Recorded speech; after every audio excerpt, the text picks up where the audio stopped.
À l'hiver 1823, 15 jeunes hommes qui étudiaient pour être les ministres du séminaire éloigné de Pennsylvanie sont décédés à 6 semaines de différence. Tous les décès ont suivi le même schéma horrible, des convulsions violentes, parlant en langue, et un noircissement particulier des ongles que les médecins n'avaient jamais vu auparavant. La cause officielle du décès était la consommation, mais le médecin local qui a examiné les cadavres a refusé de signer les certificats de décès. Il a allégué que les symptômes ne correspondaient à aucune maladie connue. Encore plus troublant, il a découvert quelque chose dans son sang qui lui a fait brûler ses notes médecins et s'enfuir du comté la même nuit. Les autorités ecclésiastiques, ils ont immédiatement fermé le séminaire, interdisant à tout le monde d'entrer à l'enceinte, et les 15 cadavres ont été enterrés dans des tombes anonymes derrière de la chapelle. Pendant 2 siècles, l'Église presbytérienne a refusé de parler de ce qui s'est passé au séminaire de Whitmore, mais les lettres récemment les découvertes d'un étudiant survivant révèlent une vérité si troublante que cela explique pourquoi certains secrets devraient rester enterrés pour toujours. Avant de continuer avec l'histoire du séminaire Whitmore et de découvrir ce qu'il a vraiment tué ces 15 jeunes, je dois vous dire quelque chose d'important. Peu les chaînes osent raconter les histoires que nous racontons ici. Des histoires qui ont été enterrées par l'institution et oubliées par le temps. Si vous êtes arrivé jusqu'ici, ce n'est pas comme la plupart des gens. Vous êtes quelqu'un qui a besoin de savoir ce que les autres craignent y découvrir. Alors appuyez sur le bouton d'abonnement et rejoignez les quelques élus qui connaissent ces secrets et dites-moi dans les commentaires d'où vous écoutez. Vous êtes assez courageux pour écouter les mystères de votre propre arrière-cour. Revenons à cet hiver maudit en Pennsylvanie, où quelque chose de bien plus sinistre qu'une maladie cela a pris de jeunes vies. L'histoire commence dans les collines vallonnées de la Pennsylvanie occidentale, où l'Église presbytérienne avait établi le séminaire de Whitmore en 1819. Baptisé du nom du révérend Josiah Whitmore, un pasteur éminent qui était mort en combattant dans l'indépendance, le séminaire a été construit pour former la prochaine génération de ministres presbytériens pour la frontière américaine croissante. L'institution était basée dans 200 acresques vierges avec un bâtiment principal construite avec du calcaire local et une petite chapelle avec capacité pour 50 personnes. Autour du complexe principal, il y avait dortoirs, une salle à manger, des logements universitaires et une ferme qui a fourni de la nourriture à la communauté. Tous reliés par des routes bricolées ensemble, qui serpentaient entre d'imposants chênes et érables. Le séminaire attirait des jeunes de toute la Pennsylvanie et des États voisins, attirés par son réputation pour l'enseignement théologique rigoureux et le prix abordable de la plaque d'immatriculation. La plupart des étudiants venaient de familles d'agriculteurs ou des petits peuples désireux de servir Dieu et d'apporter la civilisation à la territoire sauvage au-delà des Appalaches. Le programme d'études, il était exigeant. Les étudiants étudiaient le grec et le latin, l'exégèse biblique, théologie systématique, homilétique, histoire de l'Église et aptitudes pratiques pour le ministère. Ils fréquentaient la chapelle 2 fois par jour, gardaient des horaires stricts et une conduite morale exemplaire était attendue d'eux. Le processus de sélection des étudiants était rigoureux et exigeait des lettres de recommandation des ministres locaux, preuve de leur préparation académique et un témoignage détaillé de sa vocation au ministère. L'Église presbytérienne était en sérieux sa responsabilité de former des hommes pieux pour la frontière, où les ministres ont souvent servi plusieurs congrégations à travers de grandes distances et ont été confrontés à des défis qui nécessitaient tant de connaissances la théologie comme sagesse pratique. À l'automne de 1823, le séminaire de Putin comptait 43 étudiants. Le plus âgé était Marcus Hartwell, 28 ans, ancien instituteur du comté de Lancaster, qu'il s'était senti appelé au ministère après la mort de sa femme en couche. Marcus était un homme sérieux et contemplatif qui avait beaucoup lu sur la théologie et la philosophie avant d'entrer au séminaire. Ses compagnons, il était respecté pour sa maturité. Et il lui demandait souvent des conseils sur des questions académiques et personnelles. Le plus jeune avait à peine 18 ans. Timothy Bren, Jr. Des immigrants irlandais qui avaient rassemblé chaque centime pour envoyer votre enfant au séminaire. Le père de Timothée était mort dans un accident minier alors que le garçon avait 14 ans et que sa mère travaillait comme couturière pendant 4 ans pour économiser suffisamment d'argent pour ses études. Timothy portait le fardeau des sacrifices de sa famille et était déterminé à réussir, étudiant souvent tard le soir à la lumière des bougies. Parmi eux, des terres dans le comté de Lancaster depuis 3 générations. Samuel était connu pour sa santé robuste et son caractère joyeux, toujours prêt pour faire des farces ou pour remonter le moral de leur père. Il y avait aussi Peter Cunningham, un jeune homme tranquille de l'ouest de la Pennsylvanie qui avait été élevé par son grand-père après ses parents, ils sont morts de fièvre. Pierre était intensément pieux et passait des heures chaque journée en prière privée, souvent à jeûne et cherchant des conseils divins pour son futur ministère. James Morrison venait d'une riche famille de Philadelphie qui s'était initialement opposée à sa décision d'entrer dans le ministère. Son père, un marchand prospère, voulait que James rejoigne l'entreprise familiale, mais le jeune homme a ressenti un appel irrésistible à servir à Dieu. James était éloquent et cultivé, avec un don particulier pour les langues qu'il est devenu l'un des meilleurs étudiants grecs et hébreux du séminaire. Thomas Milliquin, dont la famille il s'était installé à Pittsburgh au début du XIXe siècle. Il était connu en raison de sa curiosité intellectuelle et de sa tendance à poser des questions qui parfois ils ont mis leurs professeurs mal à l'aise. Thomas avait lu bien au-delà de la programme obligatoire et était fasciné par les controverses théologiques qui commençaient à émerger dans le presbytérien américain, en particulier la relation entre la raison et révélation et comment l'Église devrait répondre aux nouvelles idées philosophiques d'Europe. David Crane, qui deviendra plus tard le seul survivant de l'épreuve du groupe, il était un jeune homme pratique d'une famille d'agriculteurs du centre de Pennsylvanie. Il n'avait pas été attiré par une dramatique expérience religieuse, mais à cause de la ferme conviction que Dieu l'appelait pour servir.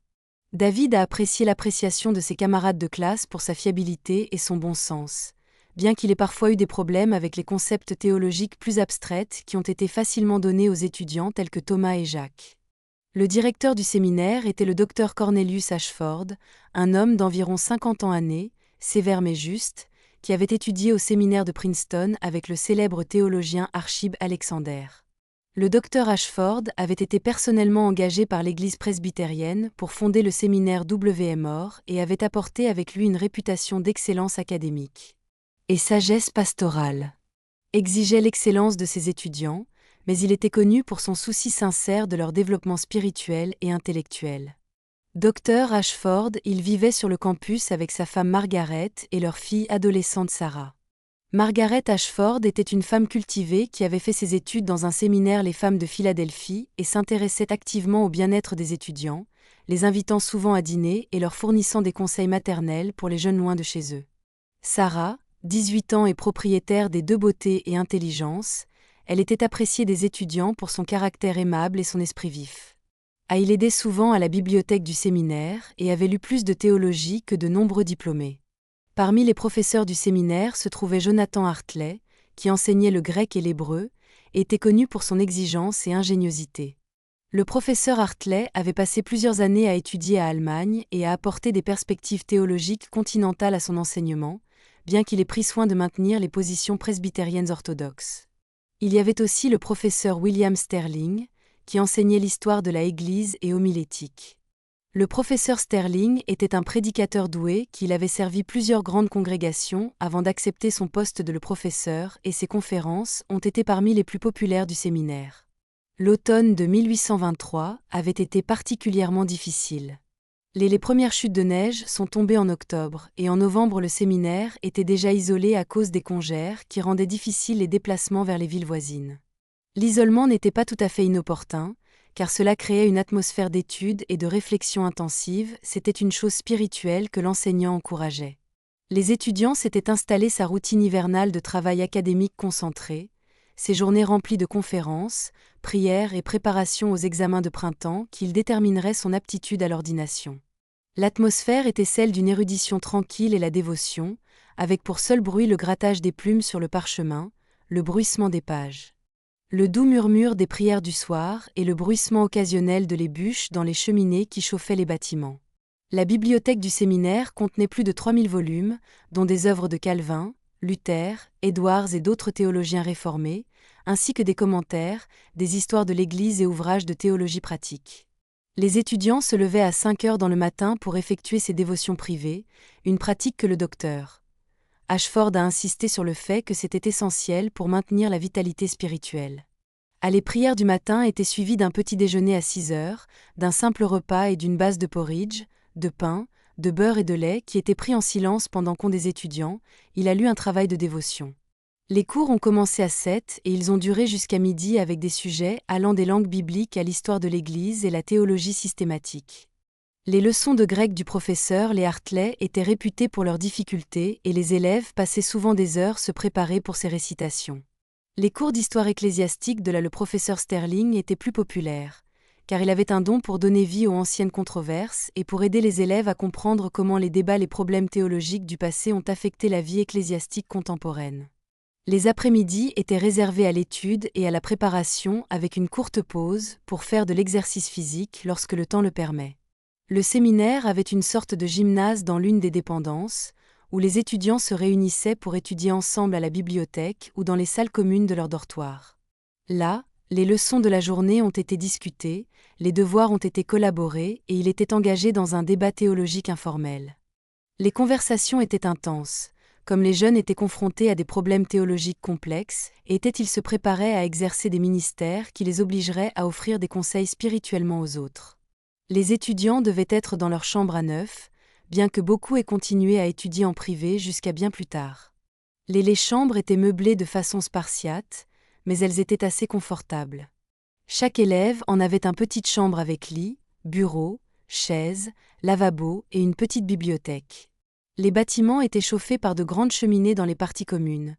Bien que les chambres simples pourraient devenir assez froides pendant l'hiver rigoureux de Pennsylvanie, la communauté de Millbrook était petite, mais il a soutenu la mission du séminaire. Le village comptait environ 300 habitants les gens, principalement des agriculteurs et des artisans qui fournissaient des biens et services au séminaire. Il y avait un magasin général, un atelier de forgeron, un moulin et une petite église presbytérienne où le docteur Ashford prêchait parfois lorsque le pasteur habituel n'était pas là. Les gens du village étaient fiers d'avoir le séminaire parmi eux et ils ont souvent assisté à des événements spéciaux et cérémonies de remise des diplômes. Le premier signe que quelque chose n'allait vraiment pas le matin du 3 décembre 1823 arriva. Thomas Milliquin, un étudiant de Pittsburgh âgé de 22 ans, ne s'est pas présenté aux chapelles du matin. C'était très inhabituel, car Thomas était connu pour sa ponctualité et n'avait jamais manqué un service de chapelle. Au cours de ses 2 années au séminaire, lorsque son colocataire, David Crin, elle est allée le voir. Il a trouvé Thomas se tordant sur le lit avec le corps se tordant de violents spasmes, tandis que de ses lèvres sortaient des mots inintelligibles. Mais ce qui a le plus impressionné David, ce ne sont pas les crises ou les tranches des mots. C'étaient les ongles de Thomas qui étaient devenus complètement noirs, comme si seulement il les avait trempés dans de l'encre. David a demandé de l'aide immédiatement. Ses cris résonnaient dans les couloirs des dortoirs et réveillaient les autres étudiants de leurs préparatifs les gens du matin. En quelques minutes, plusieurs compagnons s'étaient rassemblés à la chambre de Thomas avec les visages pâles d'étonnement et d'inquiétude à là pour assister à la souffrance inexplicable de son ami. Les convulsions ne sont pas. Des heures avec son sac médical à la main et son visage sombre de concentration. Il pratiquait la médecine depuis plus de 30 ans. Et j'en avais vu beaucoup maladies étranges. Mais ce dont il a été témoin ce jour-là au séminaire, Widmore, allait le hanter le reste de sa vie. Les symptômes de Thomas défiaient tout ce que le docteur voulait, il connaissait la médecine. Le pouls du jeune homme était rapide et irrégulier, parfois si accéléré qu'il semblait que son cœur allait éclater et soudainement ralenti, jusqu'à ce qu'il atteigne un rythme presque imperceptible. L'examen du médecin a révélé d'autres symptômes inquiétants. Thomas respirait fort, accompagné d'un sifflement étrange qui cela semblait provenir de la partie la plus profonde de sa poitrine.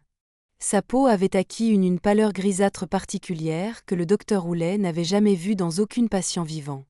Et sous la surface, il y avait des veines sombres qui semblaient battre avec leur propre rythme. La décoloration noire s'était propagée à partir des ongles des mains de Thomas à toutes ses mains et des taches apparaissaient sur sombres similaires sur le cou et autour des yeux. La chose la plus dérangeante étaient les mots qu'il prononçait pendant ses convulsions. Les phrases latines étaient constamment blasphématoires, inversant les prières traditionnelles et les réponses liturgiques de des moyens, qui suggéraient soit une connaissance théologique approfondie, soit une certaine forme d'influence surnaturelle.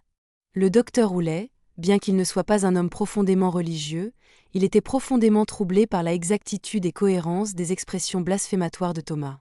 Le docteur Roulet a administré du laudanum pour calmer les crises et appliqué des compresses froides pour faire baisser la fièvre, mais rien ne semblait aider.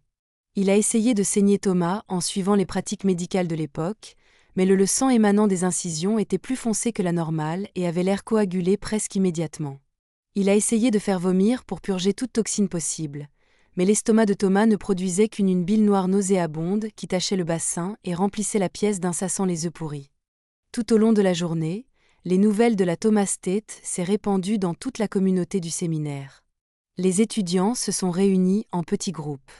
Murmuraient des prières et des théories sur ce qui aurait pu causer l'étrange maladie de son partenaire. Certains ont suggéré qu'il pourrait s'agir d'une forme de consommation, bien qu'aucune j'avais vu la consommation se présenter d'une manière si étrange.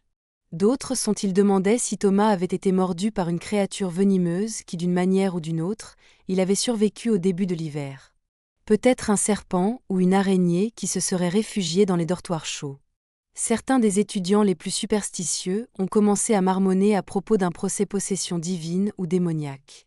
Bien que le docteur Ashford ait rapidement accepté ces commérages, leur rappelait qu'ils étaient formés pour être ministres de l'Évangile et qu'ils devaient chercher des explications rationnelles pour des événements inhabituels plutôt que de recourir à superstition et peur. Cependant, même le docteur Ashford avait difficulté à expliquer les symptômes de Thomas en termes purement médicaux. À l'approche de la nuit, l'état de Thomas a continué de s'aggraver. Les convulsions sont devenues plus violentes et les phrases latines blasphématoires ont donné je passe à des sons qui semblaient à peine humains. Sarah Ashford, malgré les protestations de son père, a insisté pour aider à prendre soin de Thomas, lui apportant de l'eau fraîche et des vêtements un lit propre. Il a été frappé par la sensation de froid de la peau de Thomas au toucher, malgré la fièvre qui ravageait clairement son corps. Autres les étudiants ont tenu une veillée de prière toute la nuit, à tour de rôle pour lire les Écritures et intercéder pour le rétablissement de son mec. L'atmosphère dans la chambre était celle d'une profonde tristesse et d'une peur croissante, alors que les jeunes étaient confrontés à la possibilité de perdre leur classe à cause de cette mystérieuse maladie. Thomas Milliquin est décédé à 3 ans au petit matin du 4 décembre, exactement 21 heures après les premières convulsions vont commencer. Ces derniers instants ont été marqués par une soudaine reprise de conscience et une clarté qui a surpris à toutes les personnes présentes. Les crises se sont arrêtées, ses yeux se sont concentrés et il a regardé directement au docteur Roulet avec une expression de profonde terreur et de regret. Ces derniers mots prononcés dans un moment de clarté juste avant son décès ont été enregistrés par le docteur Roulet dans ses notes médicales. Le livre de la chapelle, que Dieu nous pardonne à tous. Les mots ont été prononcés avec une telle intensité et conviction que toutes les personnes présentes en ressentaient le sens, bien qu'aucun d'eux n'ait compris ce que Thomas voulait dire par eux. Docteur Roulet, il remarqua que la voix de Thomas avait retrouvé sa hauteur normale pour ces derniers mots, contraste encadré qui avait surgi lors de son maladie. Après avoir dit ces mots, les yeux de Thomas ils ont fermé. Sa respiration s'arrêta et son corps se détendit dans le calme de la mort. La décoloration noire a commencé à disparaître de sa peau presque immédiatement, ne laissant derrière lui que le teint pâle d'un jeune homme décédé loin de chez lui et de sa famille. Le docteur Roulet a examiné minutieusement le cadavre et a observé que de nombreux symptômes étranges avaient disparu avec la mort, comme si ce qui avait affligé Thomas avait disparu avec son dernier souffle. Les funérailles ont eu lieu 2 jours plus tard et le corps de Thomas a été enterré dans le petit cimetière situé derrière la chapelle. Le docteur Ashford a prononcé un éloge émouvant sur la dévotion du jeune homme à ses études et son désir de servir Dieu à la frontière. Il a parlé des cadeaux les intellectuels de Thomas et sa passion pour l'apprentissage théologique. Caractéristiques qui avaient fait de lui l'un des favoris, à la fois de la faculté et de les étudiants. La messe a été suivie par tous les étudiants et enseignants, ainsi que plusieurs voisins qui avaient rencontré Thomas pendant son séjour au séminaire. Beaucoup pleuraient ouvertement en disant au revoir à leur ami et compagnon. Timothy Brennan, le plus jeune étudiant, a été particulièrement touché par la perte, car Thomas avait été une sorte de grand frère pour lui. Mark Hardwell a dit une prière sur la tombe, demandant à Dieu d'accueillir l'âme de Thomas et réconforter ceux qui ont pleuré sa mort. Pero incluso mientras lloraban la muerte de Thomas, una sensación de inquietud se había apoderado de la comunidad del seminario. La extraña naturaleza de su enfermedad, la rapidez de su declive y sus crípticas palabras finales habían sacudido la sensación de seguridad y normalidad de todos. El doctor Blay les había asegurado que lo que había matado a Thomas era probablemente un incidente aislado, quizá causado por comida en mal estado o por la exposición a alguna toxina desconocida. Pero sus palabras sonaron vacías ante unos síntomas tan inusuales. El invierno parecía apretar alrededor del seminario con renovada intensidad. Tras la muerte de Thomas, la nieve caía con más fuerza, Los vientos aullaban más fuerte entre los árboles y el edificio parecía crujir y gemir bajo el peso del frío y el peso del dolor. Los alumnos empezaron a quejarse de sueños extraños y dificultades para dormir. Certains ont dit qu'ils avaient entendu des pas dans les couloirs près de la nuit, bien que les enquêtes aient toujours révélé des couloirs vides. L'atmosphère d'érudition tranquille qui avait caractérisé le séminaire commença pour céder la place à quelque chose de plus anxieux et craintif.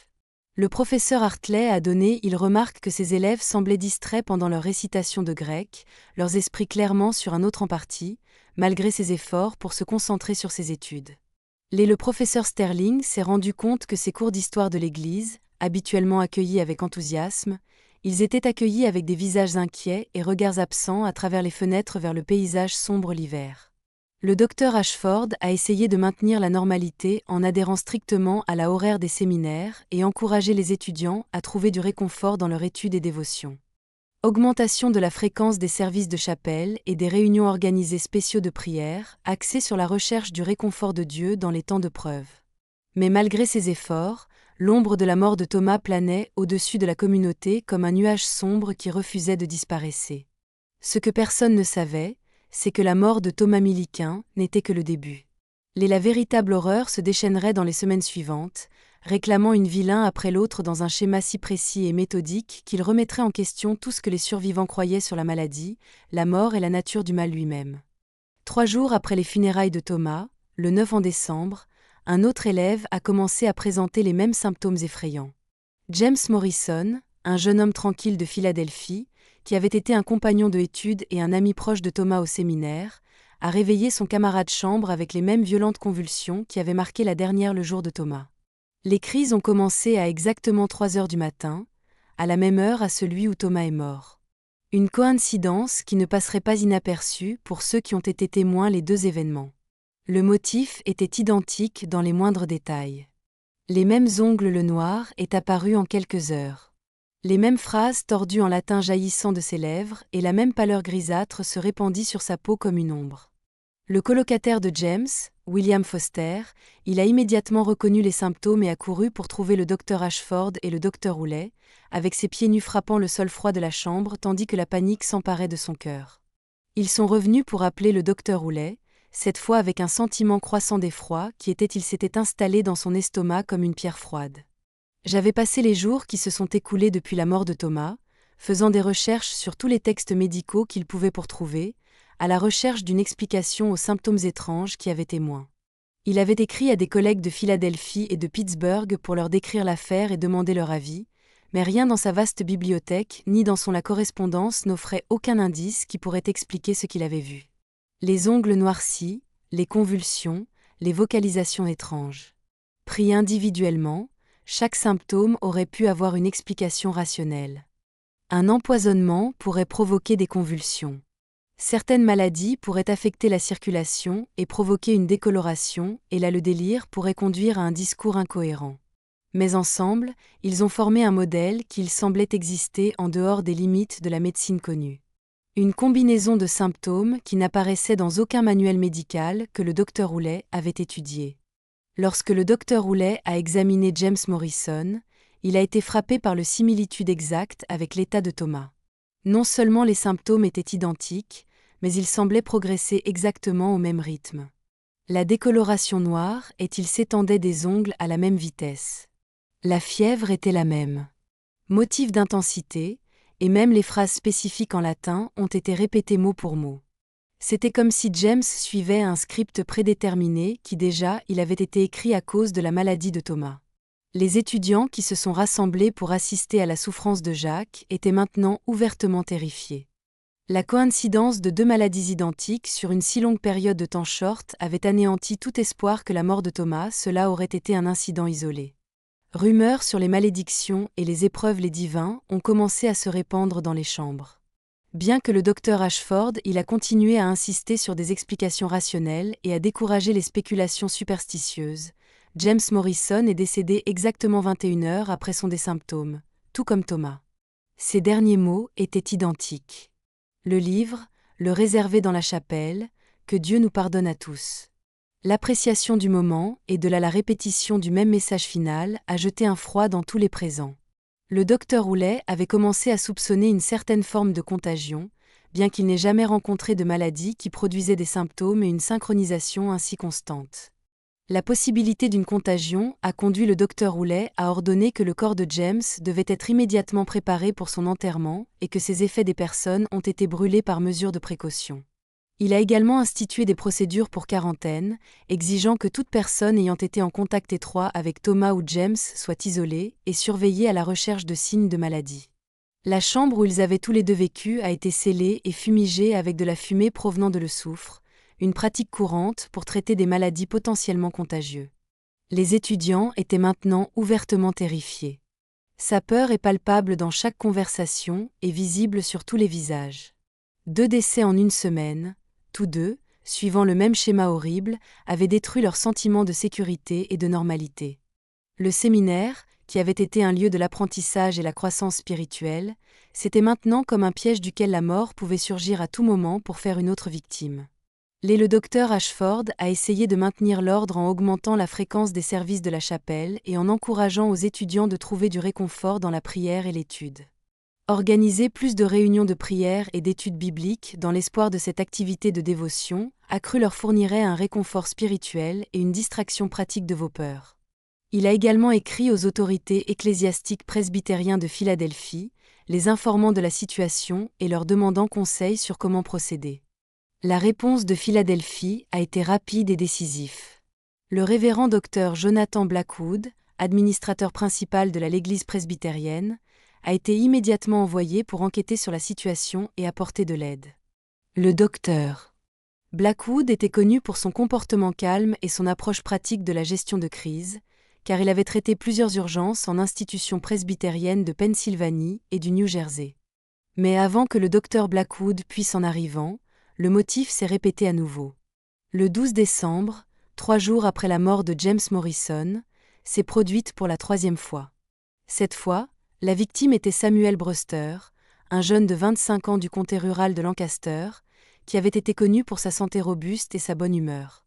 Samuel avait toujours été l'un des étudiants les plus populaires du séminaire, prêt à faire des farces ou à remonter le moral de ses pairs et de sa maladie, cela a choqué toute la communauté. La peinture était identique dans les moindres détails terrifiants. Crise violente à partir de 3 heures du matin, ongles phrases noires et tordus en latin, pâleur grisâtre et mort exactement 21 heures plus tard. Les derniers mots de Samuel étaient les mêmes que celles de ses prédécesseurs. Le livre dans la chapelle, qui que Dieu nous pardonne tous. La répétition était maintenant si précise que le docteur Houlet a commencé à documenter tous les aspects de la maladie, avec j'espère trouver un indice qui pourrait expliquer l'impossible cohérence. Le docteur Houlet avait témoin de 3 décès qui ont suivi le même schéma impossible. En tant qu'homme de science et de pensée rationnelle, il a eu du mal à accepter ce que je regardais. Les symptômes défiaient toute explication médicale. Le temps était habituellement précis et les derniers mots suggéraient une certaine connaissance ou expérience partagée qui a connecté les victimes d'une manière qu'ils ne pouvaient pas comprendre. Il a commencé à soupçonner que les décès pourraient ne pas être naturels du tout, mais je n'avais aucun cadre pour comprendre ce qu'ils pouvaient être d'autres. L'arrivée du docteur Blackwood le 15 décembre a apporté un certain soulagement à la communauté troublée du séminaire. Le docteur Blackwood était un homme de 60 ans avec des cheveux, des yeux bleus argentés et perçants qui semblaient ne manquer de rien. Avait servi l'église presbytérienne pendant plus de 40 ans et avait occupé avec tout, des scandales financiers aux controverses théologiques. Il a immédiatement pris en charge la situation avec l'autorité et la confiance qui lui ont donné des décennies d'expérience. Le docteur Blackwood a immédiatement convoqué une réunion avec le docteur Ashford. Le docteur Houlet et la faculté discuteront de la situation et développeront un plan d'action.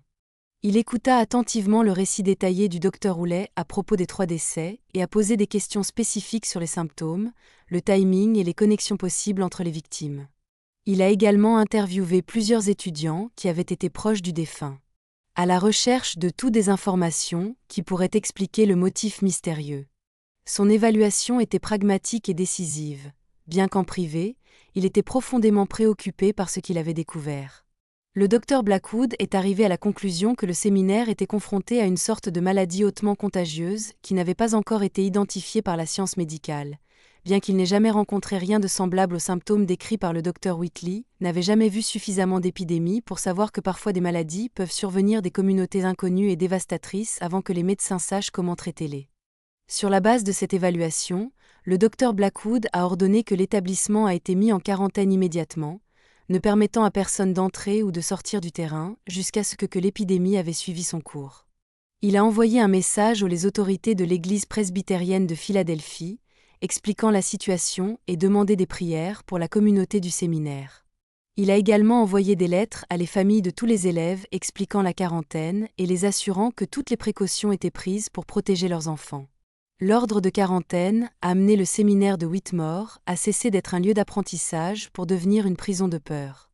Les étudiants, qui étaient maintenant 37 après les 3 décès, ont été rattrapés par ceux qui étaient tués ses compagnons. Les rythmes normaux de la vie académique, ils sont passés à l'arrière-plan avant la veille constante contre la mort.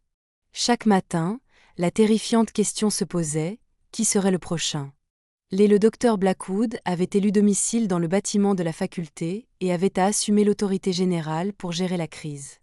C'était un homme de foi, expérience ferme et pratique, mais même lui semblait choqué par le schéma précis des décès et des derniers mots mystérieux qui avaient prononcé toutes les victimes.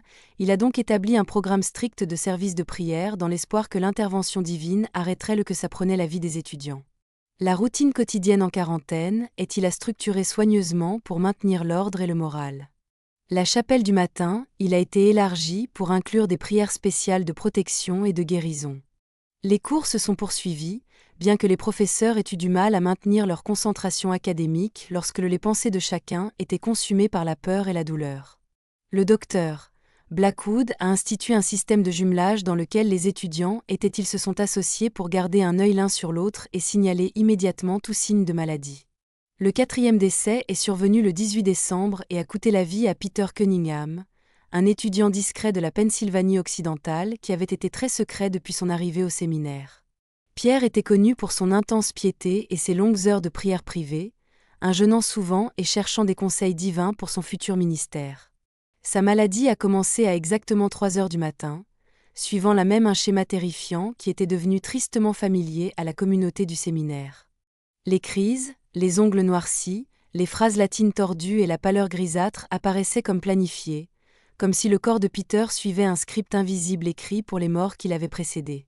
Le docteur Houlet a documenté chaque détail et il a observé que même les phrases latines étaient identiques à celles prononcées par les victimes précédentes. La précision allait au-delà de ce qui pouvait être expliqué en raison d'une maladie naturelle ou d'une coïncidence. Peter Cunningham est décédé exactement 21 dans quelques heures après l'apparition de ses symptômes et ses derniers mots étaient identiques à ceux des autres. Le livre de la chapelle, que Dieu nous pardonne à tout le monde. Le docteur Houlet avait commencé à se concentrer intensément sur ces derniers des mots, convaincu qu'ils contenaient la clé pour comprendre les morts mystérieuses. Le docteur Ashford a soutenu que la chapelle était le cœur de la vie spirituelle du séminaire et que l'enregistrer s'apprête à la foi et la confiance des étudiants dans l'institution. Il préférait se concentrer sur solutions médicales, plutôt que dans ce qu'il considérait comme des spéculations superstitieuses. Cependant, l'expérience du médecin Blackwood, avec les controverses ecclésiastiques, lui avait appris que les paroles des mourants souvent ils ont révélé des secrets que les vivants étaient réticents à reconnaître. Il avait enquêté sur des cas d'inconduite administrative, d'irrégularité financière et déviation théologique. Et je savais que les institutions religieuses, parfois ils abritaient de sombres secrets sous leur apparence pieuse. La cohérence des paroles des mourants, combinée au caractère inexplicable des morts, il était convaincu qu'une enquête approfondie était nécessaire. Le 20 décembre, la panique s'empare du séminaire. Les étudiants ont commencé à refuser de manger, convaincus que la nourriture pouvait être contaminée par ce qui causait les décès. Ils étaient blottis les uns contre les autres dans de petits groupes, lisant les Écritures et priant constamment, avec des voix qui montent et descendent dans des appels désespérés à la protection divine. Certains avaient commencé à montrer des signes d'épuisement nerveux, sautant à chaque bruit et hurlant dans mon sommeil. L'enseignant luttait pour maintenir la ordonnée et poursuivre la mission éducative du séminaire. Mais l'atmosphère de terreur devenait écrasante. Aux classes de le grec du professeur Hartley a été suivie par des étudiants aux yeux enfoncés qu'ils pouvaient à peine se concentrer sur leur récitation. Les cours d'histoire ecclésiastique de la professeure Sterling ont été interrompus par des prières soudaines et des explosions de peur quand les étudiants pensaient entendre des bruits dans les couloirs. Plusieurs étudiants avaient commencé à écrire des lettres à leur famille, suppliant d'être autorisés à quitter le séminaire malgré l'ordre de quarantaine. Timothy Brennan, le plus jeune étudiant, il avait écrit à sa mère pour lui faire part de sa crainte de ne plus jamais la revoir. Mark Hardwell, l'étudiant le plus âgé et le plus mûr, avait pris sur lui de diriger et de réconforter à ses pairs plus jeunes, mais même lui luttait contre la pression vivant constamment dans l'ombre de la mort. C'était dans la nuit du 20 décembre lorsque la première rupture du modèle s'est produite, bien que sa signification n'ait pas cela ne deviendrait clair que bien plus tard. David Crane, qui avait été un compagnon de chambre de Thomas Milliquin et avait assisté à la première mort, il s'approcha au docteur Roulet avec une information qui changerait tout ce qu'il pensait savoir les morts mystérieuses. David était visiblement agité et semblait être aux prises avec un conflit interne tout en cherchant le médecin dans ses quartiers temporaires de la faculté. Ses mains tremblaient lorsqu'elle frappa à la porte du docteur Roulet et sa voix était à peine surmontée, un murmure quand il a demandé s'il pouvait parler en privé. Docteur Roulet, épuisé après des jours d'efforts médicaux futiles et de peur croissante, il a invité David est venu dans sa chambre et lui a offert une chaise. Ce que David a révélé, c'était une confession qu'il traînait depuis des semaines, un secret qu'il avait été trop effrayé et gêné pour partager, même pendant que ses amis il mouraient un par un. Il a dit au docteur Roulet que lui et d'autres étudiants avaient-ils faisaient partie d'un groupe d'études secrets qui se réunissait dans la chapelle après la prière du soir. Ils avaient lu un livre que Thomas avait découvert dans un compartiment caché derrière l'autel, un livre qu'aucun d'eux n'avait vu auparavant et qui semblait contenir des connaissances au-delà de tout ce qu'ils avaient appris dans leurs études régulières. La révélation a frappé le docteur Roulet comme un coup physique. À la fin, il y avait un lien entre les victimes au-delà du moment et le symptôme de leur mort. Si tout le monde avait fait partie de sa groupe d'études secrets, leur mort pourrait être aléatoire du tout. Cela pourrait être lié à ce qu'ils avaient lu dans ce livre mystérieux auquel chaque victime y avait fait référence dans ses derniers mots. Les mains de David tremblaient à la décrire le livre et les activités du groupe. Selon son récit, le livre était lié dans ce qui semblait être de la peau humaine, bien qu'aucun d'eux n'ait voulu l'examiner de trop près. Les pages étaient composées d'une sorte de parchemin, qui semblait beaucoup plus ancien que toute autre chose dans la bibliothèque du séminaire. Et le texte était écrit dans un mélange de latin et des symboles qu'aucun d'eux ne pouvait identifier complètement. La découverte avait été faite par Thomas Milliquin lors d'une routine entretien de la chapelle début octobre. Les bâtiments du séminaire étaient vieux et nécessitant un entretien constant, ils sont donc souvent assignés aux élèves la tâche d'aider aux petites réparations et aux devoirs de nettoyage. Un après-midi, Soma travaillait seul dans la chapelle quand il remarqua que l'une des pierres situées derrière l'autel semblait lâche. Quand il a enquêté, a trouvé un compartiment caché contenant le livre mystérieux avec d'autres objets qui avaient l'air très vieux. Thomas avait été immédiatement fasciné par la découverte et l'avait partagé avec ses amis les plus proches. Auteurs reliés à James Morrison, Samuel Brewster, Peter Cunningham Crane et Marcus Hardwell. Les 6 jeunes gens avaient formé un groupe d'études secrètes pour examiner le livre et tenter d'en déchiffrer le contenu. Ils ont commencé à se réunir 2 fois par semaine après la prière du soir, lorsque la chapelle était vide et les professeurs s'étaient retirés pour se reposer. Selon le témoignage tremblant de David, le livre semblait être une sorte de texte théologique avancé, mais écrit dans un style et un langage qui semblaient avant tout ce qu'ils avaient étudié dans leur programme habituel. Les symboles et diagrammes disséminés dans le texte suggéraient connaissance des pratiques spirituelles qui allaient bien au-delà de la doctrine presbytérienne orthodoxe. Le texte latin était entrecoupé de mots symboles hébreux et étranges qui ne ressemblaient à aucun alphabet qui avait connaissance. Thomas était convaincu que le livre contenait une sagesse secrète qu'il pouvait améliorer leur compréhension des mystères divins et en faire des ministres plus efficaces. Il a affirmé que Dieu l'avait amené à découvrir le livre dans un but précis et qu'ils avaient la responsabilité d'étudier son contenu et de dévoiler son secret. Les autres membres du groupe avaient été sceptiques au début, mais l'enthousiasme de Thomas et sa perspicacité apparente les avaient convaincus petit à petit. Alors que David poursuivait ses aveux, le docteur Roulet a commencé à pour comprendre toute l'étendue de ce qui s'était passé lors du séminaire. Le groupe d'études secrets se réunissait depuis près de 3 mois avant la première mort, en étudiant le livre mystérieux et apparemment expérimentant des effets qu'ils avaient interprétés comme une illumination spirituelle. David a décrit comment les membres du groupe avaient commencé à se sentir supérieurs à leur père, croyant qu'ils avaient été choisis pour recevoir des connaissances spéciales, qu'ils deviendraient des ministres extraordinaires. Les activités du groupe n'avaient pas passé complètement inaperçues. Plusieurs étudiants avaient prétendu voir des lumières dans la chapelle à des heures inhabituelles, et certains avaient entendu des sons étranges venant de l'immeuble pendant la nuit. Le docteur Ashford avait enquêté ces rapports, mais n'a rien trouvé d'inhabituel lors de ses inspections. Le groupe avait pris soin de couvrir ces traces, ne se réunissant que lorsqu'ils étaient sûrs que la faculté était endormie et retournaient toujours le livre à sa cachette avant l'aube. David a révélé que le livre non seulement il contenait du texte, mais aussi des instructions détaillées pour divers exercices et pratiques spirituelles. Certains d'entre eux comprenaient des techniques de méditation qui ne ressemblaient à rien de ce qui était enseigné dans la théologie presbytérienne orthodoxe. D'autres comprenaient des restrictions alimentaires, des prières spécifiques qui devaient être récitées à des moments précis et même instructions pour créer ce que le livre décrit comme des chambres de préparation spirituelle avec des bougies, de l'encens et des dessins géométriques sur le sol. Le groupe avait commencé à appliquer ces pratiques au début, avec ce qui semblait être des résultats positifs. Ils avaient eu des rêves vifs dans lesquels ils semblaient communiquer avec des êtres angéliques qui leur révélaient des vérités, un aperçu approfondi de la nature de Dieu et de la création. Ils se sentaient plus vivants spirituellement que jamais et leurs résultats scolaires se sont améliorés en appliquant les connaissances acquises dans ces études secrètes à les sujets habituels.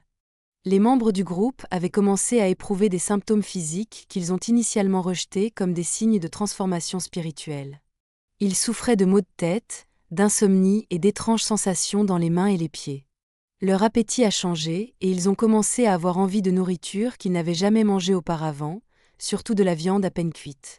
Il a commencé à se plaignant d'une sensation de brûlure constante dans l'estomac et à signaler qu'un parfois, il entendait des voix lui parler dans des langues qu'il ne reconnaissait pas, mais à la place alarmé par ces symptômes, il s'était convaincu, ainsi que les autres, qu'ils étaient des signes de progrès spirituel, preuve que leurs âmes étaient préparées à des voies supérieures de la communication divine. Le groupe avait également commencé à remarquer changements dans leurs relations avec les autres élèves et enseignants. Ils ont commencé à s'impatienter avec le théologie, simpliste enseigné dans les classes normales. Ils méprisaient leurs compagnons qui semblaient se contenter d'expériences spirituelles ordinaires et une compréhension conventionnelle des Écritures. Ils ont commencé à se voir en tant qu'un groupe d'élite choisi par Dieu pour une révélation spéciale et destiné à ministère extraordinaire. Marcus Hartwell, le membre le plus âgé du groupe, il avait commencé à avoir des doutes sur leurs activités. En novembre, il a dit à David qu'il avait commencé à faire des cauchemars dans lesquels les anges avec lesquels il pensait communiquer se sont révélés comme quelque chose beaucoup plus sinistre. Dans ses rêves, les beaux visages ils ont été transformés en masques hideux, et la sagesse divine qu'ils offraient s'est transformée en une moquerie blasphématoire de la vérité sacrée. Marcus voulait mettre fin aux réunions de groupe et remettait le livre dans sa cachette, mais Thomas l'avait convaincu que ses doutes étaient un test de sa foi et de son engagement envers les connaissances avancées qu'il recevait.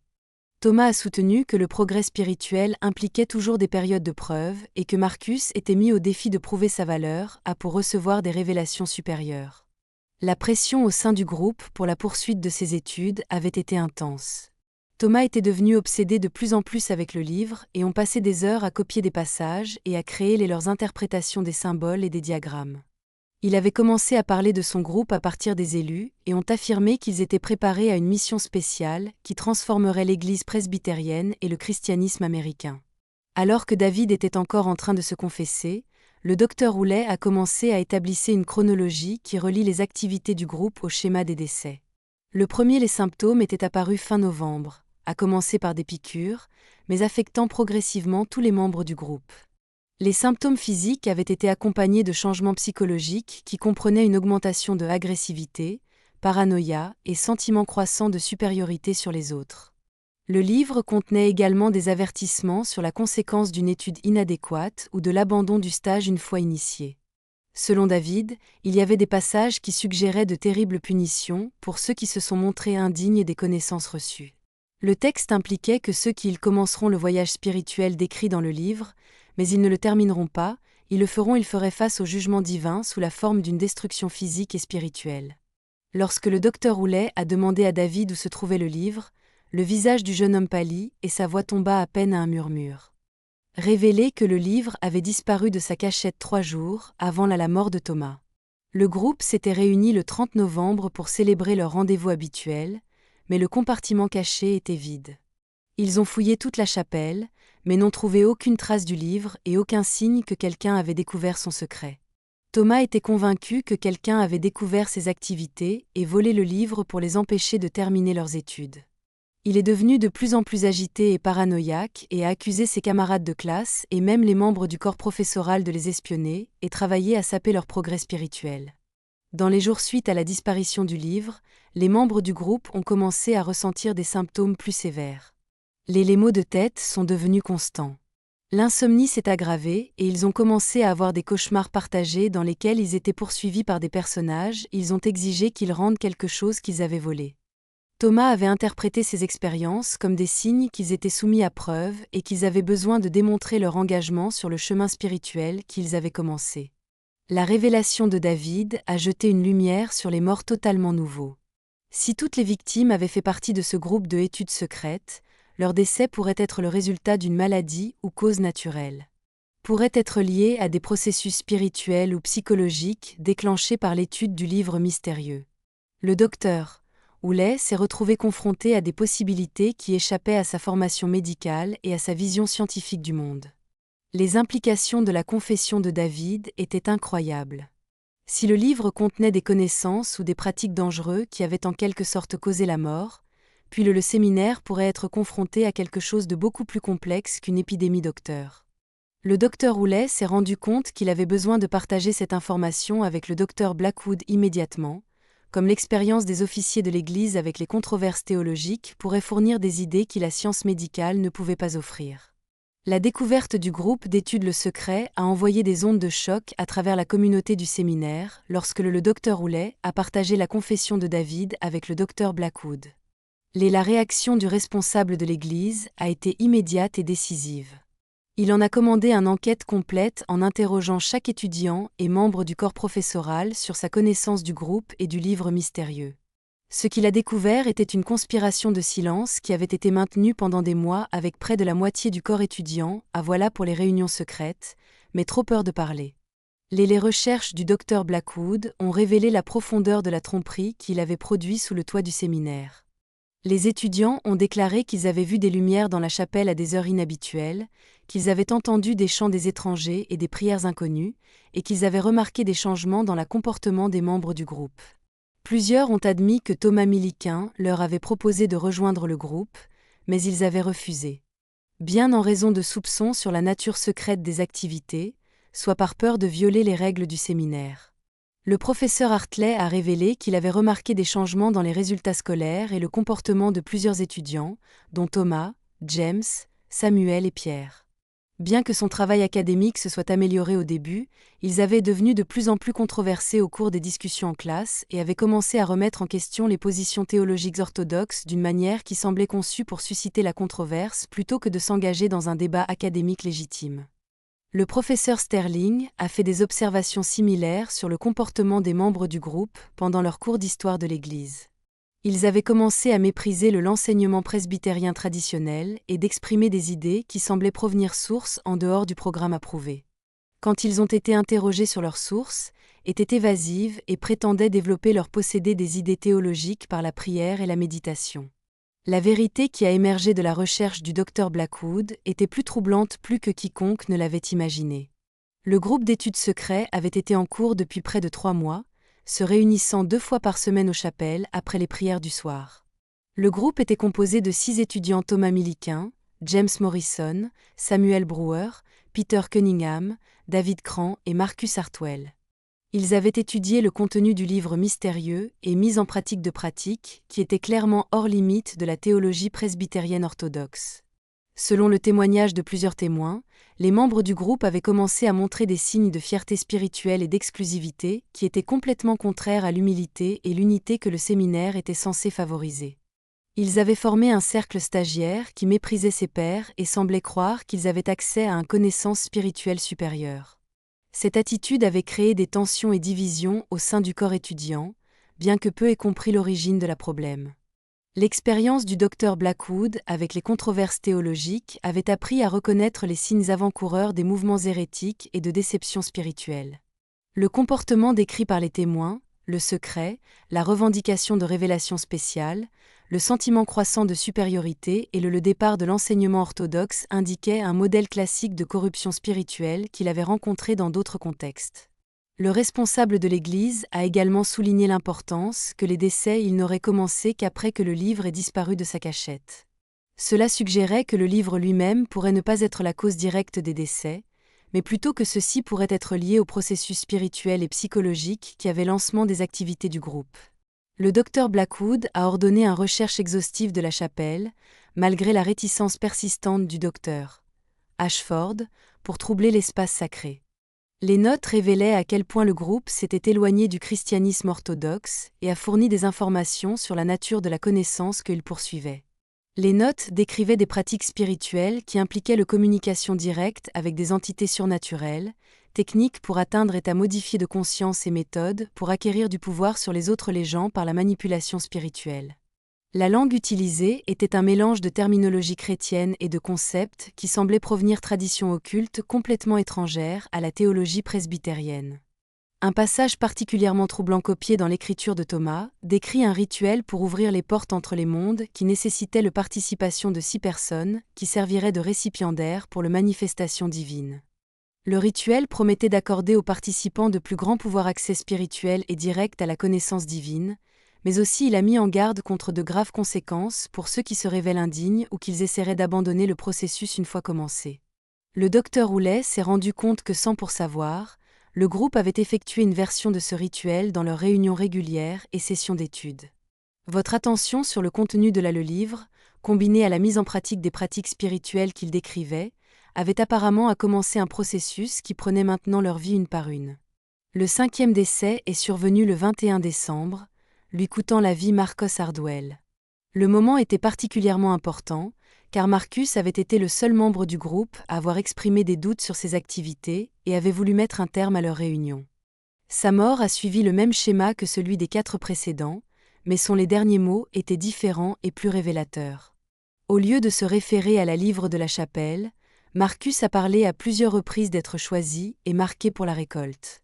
Ces paroles suggéraient qu'il comprenait quelque chose à la nature de ce qui arrivait aux membres du groupe, bien qu'il soit mort avant d'avoir pu donner une explication claire. Le docteur Houlet a observé cet écart par rapport au schéma, en se demandant s'il pouvait fournir un indice pour comprendre les morts mystérieuses. David Crane était maintenant le seul membre survivant du groupe d'études d'origine, un fait qui cela n'est passé inaperçu de personne lors du séminaire. Les étudiants et les enseignants seront-ils regardés avec un mélange de sympathie et de suspicion, se demandant si ce serait la prochaine victime ou s'il pourrait détenir la clé pour arrêter les morts. Les David lui-même se sentait consumé par la culpabilité et la terreur, convaincu qu'il suivrait bientôt ses amis dans la mort. La pression psychologique sur David était énorme. Il était isolé de ses pairs par sa connaissance du groupe Le Secret et son rôle dans leurs activités. Cependant, elle était aussi la seule personne qui pourrait fournir des informations qui pourraient prévenir d'autres décès. Le docteur Blackwood et le docteur Houlet ont passé des heures à l'interroger sur chaque détail des activités du groupe dans l'espoir de trouver un indice que cela pourrait briser le schéma mortel. David a révélé que le livre contenait des prophéties des détails sur ce qui arriverait à ceux qui étudieraient son contenu. Selon ces prophéties, les 6 membres du groupe étaient censés servir de des ponts entre les mondes, permettant aux entités surnaturelles de se manifester dans le domaine physique. Le processus exigerait le sacrifice de leur vie physique, mais leurs âmes seraient élevées à un plan d'existence supérieur, où ils serviraient d'intermédiaires entre les royaumes divins et mortels. Les prophéties, ils ont également suggéré que le processus, une fois démarré, ne pouvait pas être arrêté ou pour inverser. Les 6 membres du groupe avaient été marqués par l'étude de la livre et sa participation aux pratiques rituelles qu'il a décrites. Ils étaient unis par des forces spirituelles qui leur coûtaient la vie à intervalles réguliers prédéterminés, en utilisant leur énergie vitale, pour nourrir la manifestation des entités surnaturelles dans le monde physique. Le docteur Houlet avait commencé à soupçonner que les décès pourraient être liés à une certaine forme d'hystérie collective ou de délire partagé. Cela avait été déclenché par les activités du groupe. Le pouvoir du suggestion, combiné à la culpabilité et à la peur de ces activités secrètes, aurait pu créer des conditions psychologiques qui se manifestaient par symptômes physiques. Cependant, la précision du timing et la cohérence des symptômes ont fait que cette explication semble inadéquate. Le docteur Blackwood, sur la base de son expérience des controverses théologiques et des tromperies spirituelles, il croyait que le groupe s'était impliqué avec des forces des spirituels vraiment dangereux. Il était convaincu que son étude de la livre et la mise en pratique de leurs pratiques les avaient ouverts à l'influence démoniaque qui réclamait maintenant leur vie comme le prix de leur arrogance spirituelle et son départ de la foi orthodoxe. Juste au moment où nous pensions avoir tout vu, l'horreur au séminaire de Whitmore s'intensifie. Si cela l'histoire vous donne des frissons, partagez cette vidéo avec un ami aimant des mystères. Appuyez sur le bouton j'aime pour soutenir notre contenu et n'oubliez pas de vous abonner pour ne jamais manquer des histoires comme ça. Découvrons ensemble ce qui se passe ensuite, car la vérité à ce sujet, un livre mystérieux, est sur le point d'être révélé d'une manière qui va tout remettre en question ce que tu crois du bien et du mal. La tension dans le séminaire atteint un point de rupture le 22 décembre lorsque David Crans, incapable d'en supporter plus tant le poids de ses connaissances et de sa culpabilité, il a pris une décision désespérée. Avait éprouvé les mêmes symptômes physiques qui avaient précédé la mort de ses amis, des maux de tête, de l'insomnie et un sentiment de brûlure d'estomac dans l'estomac. Convaincu qu'il serait la prochaine victime, il a décidé fait une dernière tentative pour comprendre ce qui leur était arrivé et éventuellement trouver un moyen de briser le schéma mortel. La recherche de réponses par une partie de David l'a amené à explorer des parties du séminaire qui avaient été abandonnées ou oubliées depuis sa construction. Il se souvient que Thomas a mentionné que le livre semblait beaucoup plus âgé que le séminaire lui-même, suggérant qu'il pourrait d'avoir été caché dans la chapelle avant même la fin de la bâtiment. Cette possibilité a conduit David à enquêter sur l'histoire du terrain et la circonstance entourant la fondation du séminaire. Ses recherches l'ont conduit au sous-sol du bâtiment principal, où les vieux matériaux de construction étaient stockés et meubles abandonnés. C'était là, derrière un mur qui avait été muré il y a des décennies, où il a fait une découverte qui allait tout changer, qu'il pensait connaître le séminaire Whitmore et le livre mystérieux qui avait cela coûté la vie à ses amis. La caméra cachée que David a découverte était petit, mais il était plein d'objets clairement pré-construction du séminaire. Il y avait des livres, des documents, des effets personnels et des artefacts qui suggéraient que quelqu'un avait délibérément caché ces documents avant qu'il ne soit le bâtiment sera terminé. Et plus important encore, la caméra contenait des preuves de la véritable identité de l'homme qui avait donné son nom au séminaire. Les documents que David a découverts offraient une image du révérend Josiah Whitmore, tout à fait différent de celui de l'héroïque ministre de la guerre de l'indépendance que les fondateurs du séminaire croyaient honorer. Le vrai Josiah Whitmore avait été ministre, mais il avait aussi été impliqué dans des pratiques cultuelles qui avaient scandalisé sa congrégation et ils avaient finalement causé son expulsion de l'église presbytérienne. Selon les documents, Whitmore avait été ordonné ministre presbytérien en 1768 et avait servi une congrégation de la Pennsylvanie orientale pendant plusieurs années. Cependant, petit à petit, il avait s'impliqué progressivement dans des pratiques mystiques et occultes, qui, selon lui, augmenteraient ses pouvoirs spirituels et feraient de lui un ministre plus efficace. Avait commencé à incorporer des éléments de magie folklorique, d'astrologie et de magie cérémoniale à leurs pratiques religieuses, justifiant ces écarts par rapport à le christianisme orthodoxe en tant que formes avancées de connaissances spirituelles. La congrégation de Whitmore avait d'abord été impressionnée par son don spirituels apparent et leur prétention à recevoir des révélations directement de Dieu. Cependant, à mesure que leurs pratiques devenaient plus extrêmes et ses enseignements les plus divergents de la doctrine presbytérienne, l'opposition avait commencé à grandir. Plusieurs membres de l'Église l'avaient accusé de pratiquer la sorcellerie et s'associant à de mauvais esprits, accusation que Whitmore avait niée avec véhémence tout en poursuivant ses études occultes. La situation a atteint son paroxysme en 1781, lorsque Whitmore a tenté de réaliser ce qu'il a décrit comme un excellent travail qui cela ouvrirait en permanence la communication entre les mondes physiques et spirituels. Le rituel avait nécessité la participation de 6 volontaires de sa congrégation, qu'il avait convaincu servir de récipients pour la manifestation divine. Le rituel a eu lieu dans l'église lors d'une réunion secrète à laquelle seuls les adeptes les plus dévoués de WMOR étaient présents. Au lieu de réaliser la communication divine, les 6 participants sont décédés quelques heures après la cérémonie. Leurs corps ont été retrouvés dans l'église le lendemain matin, dans un déclaré que les témoins ont décrit comme horrible. La nature exacte de son état n'est pas détaillée dans les documents, mais des références à les membres noircis et les expressions blasphématoires suggèrent de déranger des similitudes avec ce qui se passait au séminaire. Les décès avaient provoqué un scandale immédiat qui s'était propagé dans toute la communauté presbytérienne de Pennsylvanie. Whitmore avait été arrêté et accusé de meurtre, bien qu'il ait clamé son innocence et affirmé que les décès étaient le résultat du jugement divin sur ceux qui s'étaient révélés être indignes de l'avancement spirituel qu'il leur avait offert. Le procès avait été bref et décisif. Plusieurs témoins avaient témoigné à propos des pratiques occultes de Whitmore et de son départ des enseignements chrétiens orthodoxes.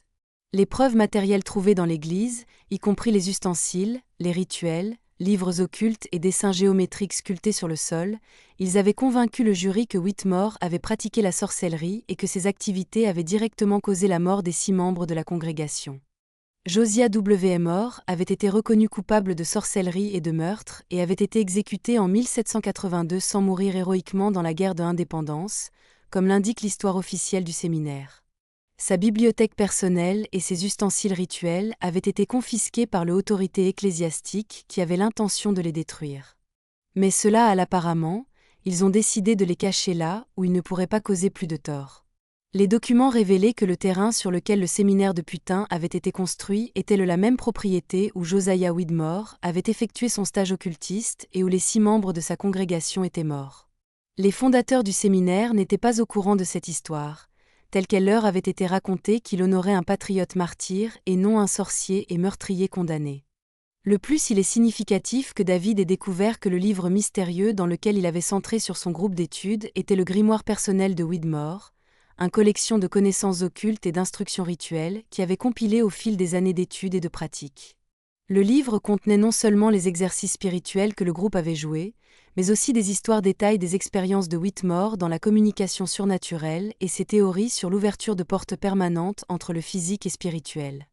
Le grimoire expliquait pourquoi le livre avait été caché dans le chapelle et pourquoi elle a eu un effet si puissant sur ceux qui l'ont étudié. W. Moore avait délibérément consacré la terre pour ses pratiques occultes et il avait conçu ses rituels pour créer des ouvertures spirituelles permanentes qui permettent aux entités surnaturelles de se manifester dans le monde physique.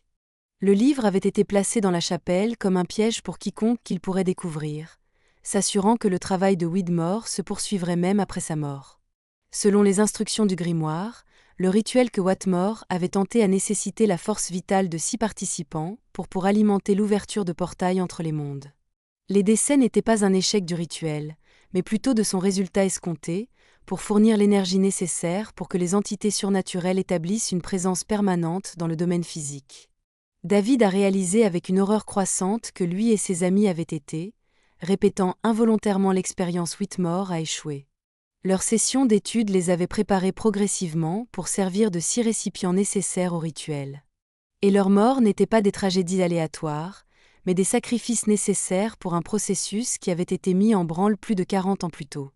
Le grimoire, il contenait également des informations sur la façon d'interrompre ou d'empêcher le rituel, bien que les méthodes décrites étaient aussi dangereuses que le rituel lui-même. Selon les notes de Whitmore, afin de briser le rituel, il serait nécessaire de détruire le grimoire et effectuer un contre-spirituel qui romprait le lien entre les mondes physiques et spirituels. Cependant, le grimoire a averti qu'en essayant de briser le rituel entraînerait la mort immédiate de tous les vaisseaux restants, car des entités surnaturelles réclameraient leur vie pour éviter la perturbation du processus. Armé de cette terrible connaissance, David Crans a affronté un choix impossible. Il pourrait essayer de briser le rituel et sauver le séminaire d'une tragédie majeure, mais cela lui coûterait presque certainement sa propre vie. Alternativement, je pourrais laisser le processus se poursuivre et espérons que sa mort achèverait le rituel et mettrait fin à la menace de les autres. Bien que le grimoire suggère que la réussite de le travail de Whitmore, cela aurait des conséquences qui s'étendraient bien au-delà du séminaire.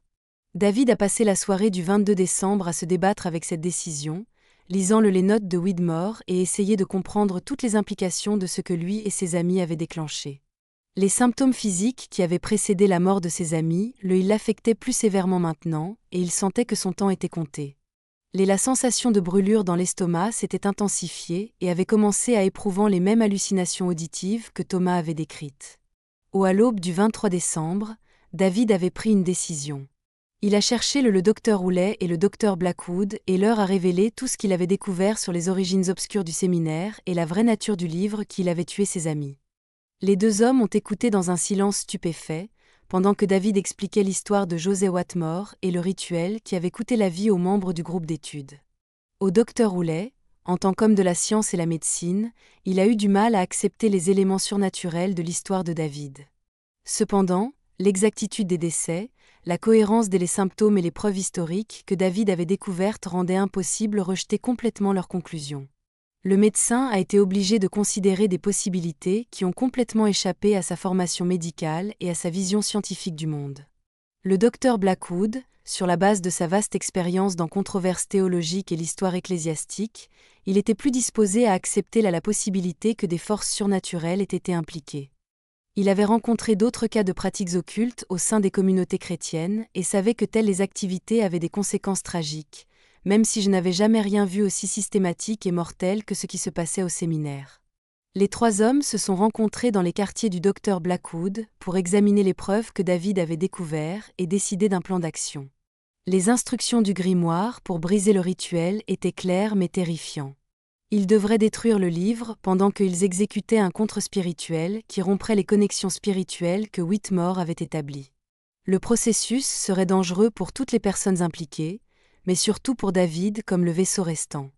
Le docteur Blackwood a insisté sur impliquer le docteur Ashford dans leur planification, malgré la poursuite réticence du directeur du séminaire, accepter des explications surnaturelles pour les morts face aux preuves historiques et au grimoire lui-même. Le docteur Ashford a été forcé de reconnaître que la communauté du séminaire, il faisait face à quelque chose de beaucoup plus complexe. Qu'une épidémie médicale a pris la décision de tenter le contre-spirituel le soir du 23 décembre, en utilisant les instructions fournies dans le grimoire de W.M. Orr, mais en les adaptant refléter la théologie chrétienne orthodoxe plutôt que les pratiques occultistes. Le docteur Blackwood dirigerait le rituel basé sur sa connaissance de la liturgie presbytérienne et son expérience du combat spirituel. Le docteur Houlet, le docteur Ashford l'aiderait, tandis que David servirait comme un point focal pour briser les liens spirituels qui le liaient aux autres membres du groupe. Les hommes se sont rassemblés dans la chapelle à l'approche de minuit, emportant avec lui le grimoire et le matériel nécessaire à la contre-spirituelle. Il y avait un air différent dans la chapelle des offices réguliers, plus froid, plus oppressant et rempli d'un sentiment de présence spirituelle clairement malveillant. L'air semblait s'épaissir alors qu'il se préparait pour le rituel, rendant la respiration difficile et fabriquant les bougies, ils clignoteront malgré l'absence de brise. Le docteur Blackwood a commencé la lecture contrariée des passages de l'Écriture qui traitaient spécifiquement sur le combat spirituel et la protection divine. Il a appelé Dieu pour mettre fin aux influences maléfiques qui s'étaient emparées du séminaire et pour protéger ceux qui ont essayé de s'opposer aux forces des ténèbres. Sa voix était forte et confiante, même si les autres pouvaient voir la tension sur son visage face à des réalités spirituelles qui défiaient même son expérience face. Au fur et à mesure que le rituel progressait, David a commencé à ressentir les symptômes des parents qui avaient précédé la mort de leurs amis. Ses mains ont commencé à trembler et ses ongles à trembler, foncés avec la même décoloration noire qui avait marqué l'autre victime. Cependant, au lieu des violentes convulsions qui avaient caractérisé les décès précédents, il est resté conscient et a pu participer à la contre-spirituelle. Le point culminant est venu quand ils ont commencé à brûler le grimoire page à page. Alors qu'ils récitaient des prières demandant la protection divine et la purification spirituelle. Comme chaque page était consumée par les flammes, l'oppression, la situation spirituelle dans la chapelle semblait s'intensifier. La température a chuté de façon spectaculaire. Les ombres se déplaçaient le long des murs malgré la flamme constante des bougies. Il y avait des bruits qui semblaient procéder sous le sol, des grincements et des égratignures qui suggéraient que quelque chose il essayait de percer par en dessous. David a prononcé des mots qui semblaient proviennent d'une source au-delà de lui, décrivant des visions de ses amis morts qui étaient coincés entre les mondes et étaient incapables de trouver le paix. Il a dit qu'il pouvait voir les entités surnaturelles qui avaient été se nourrissant de leur force vitale, des êtres sombres et malveillants qui avaient accès au monde physique grâce au rituel Widmore et à la participation involontaire du groupe d'études. Les autorités étaient furieuses de la tentative de briser le rituel et menaçaient de réclamer tout le monde dans le séminaire comme punition pour l'ingérence. David pouvait sentir comment ils essayaient de prendre le contrôle total de son corps et de son esprit, en l'utilisant comme canal pour se manifester pleinement dans le monde physique. Le contre-spirituel l'empêchait d'atteindre une domination totale, mais la lutte le déchirait tellement physiquement comme spirituellement. Lorsque la dernière page du grimoire a été consumée par les flammes, David a jeté un cri qui sembla ébranler les fondations de la chapelle. Un instant, les autres ils pensaient l'avoir perdu pour connaître le même sort que leurs amis. La décoloration noire s'était répandue sur ses bras. Son corps convulsait avec des spasmes violents et sa voix est devenue gutturale et inhumaine comme les entités faisaient leur dernière tentative pour le saisir. Mais soudain tout il a changé. L'atmosphère oppressante se dissipa. La température est revenue à la normale et les sons surnaturels cessèrent. David s'est effondré sur le sol, inconscient, mais respirant, et sa peau a retrouvé sa couleur normale alors qu'il disparaissait la décoloration noire. Le contre spirituel avait fonctionné, mais à un prix qui cela marquerait David pour le reste de sa vie. David Cran a survécu à la nuit, mais son expérience avec des forces au-delà de la compréhension humaine l'a fait la changer pour toujours. Le jeune homme qui était entré au séminaire de Widmore, avec le rêve de servir Dieu à la frontière, il a quitté la chapelle comme quelqu'un qui était entré dans l'abîme et avait à peine réussi à s'échapper avec son âme intacte. Il passerait le reste de sa vie en tant que ministre, mais il ne parlait jamais publiquement de ce qui s'était passé au séminaire et ne s'était jamais marié ou n'avait enfant, comme s'il avait peur de transmettre une contamination spirituelle aux générations futures. Les décès au séminaire de Widmore ont pris fin avec la destruction du grimoire et achèvement du conte habituel, mais l'institution ne s'est jamais remise de la tragédie qui avait coûté 15 jeunes des vies. Les autorités de l'Église presbytérienne, face aux preuves un récit historique de la véritable identité de José Watmore et des origines cachées de l'emplacement du séminaire, ils ont décidé de fermer définitivement l'institution. La raison officielle invoquée était la nécessité de passer à un plus accessible, mais ceux qui ont participé à la recherche ont compris la vraie raison de la fermeture. Le docteur Ashford a démissionné de son poste de directeur du séminaire et a accepté un pastorat dans une petite ville de Pennsylvanie, où il a passé le reste de sa carrière au service d'une congrégation rurale tranquille. Il n'a jamais parlé publiquement de ce qui s'est passé au séminaire de Whitmore, bien que la famille a observé qu'il était devenu beaucoup plus conservateur dans ses opinions théologiennes et se méfiait profondément de toute prétention à la révélation connaissance spirituelle spéciale ou avancée. Le professeur Hartley et le professeur Sterling a trouvé des postes dans d'autres institutions presbytériennes, bien que leurs expériences à Widmore les aient rendus méfiants à l'égard de l'activité étudiante qui ont eu lieu en dehors du programme régulier. Ils sont devenus des défenseurs d'un encadrement plus strict des communautés de séminaires et d'une sélection plus minutieuse des élèves pour détecter les signes de fierté tendance spirituelle ou hérétique. Les étudiants survivants étaient transférés dans d'autres séminaires presbytériens pour compléter leur formation. Bien que beaucoup aient dû aux prises avec le traumatisme de leurs expériences, plusieurs ont abandonné pour terminer le ministère, incapables de concilier leur foi avec les horreurs des événements surnaturels dont ils avaient été témoins. D'autres sont devenus exceptionnellement orthodoxes dans leur théologie, comme s'ils cherchaient à se protéger de toute allusion des dangers spirituels qu'ils avaient rencontrés. Le cabinet médical du docteur Roulet n'a jamais, il s'est remis de son expérience au séminaire. La vision scientifique rationnelle du monde qui avait guidé sa carrière avait été brisée par des événements qui défiaient toute explication médicale. Il a déménagé dans un autre comté peu de temps après l'incident et a commencé à boire beaucoup, luttant pour faire face à des souvenirs qui remettaient en question tout ce que j'avais cru sur la nature de la réalité. Il mourut d'une maladie du foie en 1835. Sa famille a déclaré qu'il avait souffert de terribles cauchemars pour le reste de sa vie et qu'il se réveillait souvent en hurlant à propos des ongles noircis et des phrases blasphèmes en latin. Le docteur Blackwood est retourné à ses fonctions administratives en Philadelphie, mais l'expérience au séminaire de Widmore avait affecté profondément sa compréhension du combat spirituel et de la réalité du mal surnaturel. Il est devenu l'un des principaux experts de l'Église presbytérienne sur identifier et combattre les influences cachées au sein des communautés chrétiennes. Bien qu'il ait pris soin de ne jamais parler des détails de ce que cela s'était passé au séminaire, les bâtiments du séminaire Widmore ont été abandonnés et finalement vendus à un acheteur privé qui n'était pas au courant de leur sombre histoire. Le bâtiment principal a été transformé en résidence privée, tandis que d'autres structures ont été démolies ou utilisées à des fins agricoles. La chapelle où le grimoire avait été découvert et détruit devint un salon, bien que les visiteurs aient souvent commenté l'atmosphère inhabituelle de la pièce, la décrivant comme froide et oppressante, même dans les jours chauds. Le cimetière où les 15 victimes ont été enterrées était déplacé pour faire place à des améliorations agricoles et les corps étaient réenterrés dans un cimetière public à Millbrook. Les tombes étaient marquées de pierres tombales simples sur lesquelles seuls les noms et dates de décès, sans aucune mention de sa relation avec le séminaire ou des circonstances de sa mort. Les autorités ecclésiastiques ont scellé les notes médicales du docteur Roulet et dû déposer dans les archives de la Société historique presbytérienne, où ils sont restés classés pendant près de 2 siècles. La cause officielle de la mort des 15 victimes était ISADA avec épuisement nerveux, un diagnostic qui satisfaisait la curiosité du public, mais dissimulait la nature de la tragédie. Les rapports de l'enquête ecclésiastique et les recommandations du Dr Blackwood pour prévenir des incidents similaires ils ont triés et stockés à côté des notes du Dr Houlet. Les lettres qui David Cran a écrites à sa famille pendant et après l'incident découverte en 2019, lorsque son arrière-arrière-petit-fils nettoyait une vieille malle à le grenier de la famille. Ces lettres, ainsi que les notes du Dr Houlet et des fragments de recherche ecclésiastique fournissent le seul récit survivant de ce qui a vraiment s'est passé au séminaire de Widmore au cours de ce terrible hiver de 1823 jusqu'en 1824. Les lettres de David révèlent le profond l'expérience a eu un impact sur leur compréhension du bien et du mal, de la foi et le doute et les dangers de l'orgueil spirituel.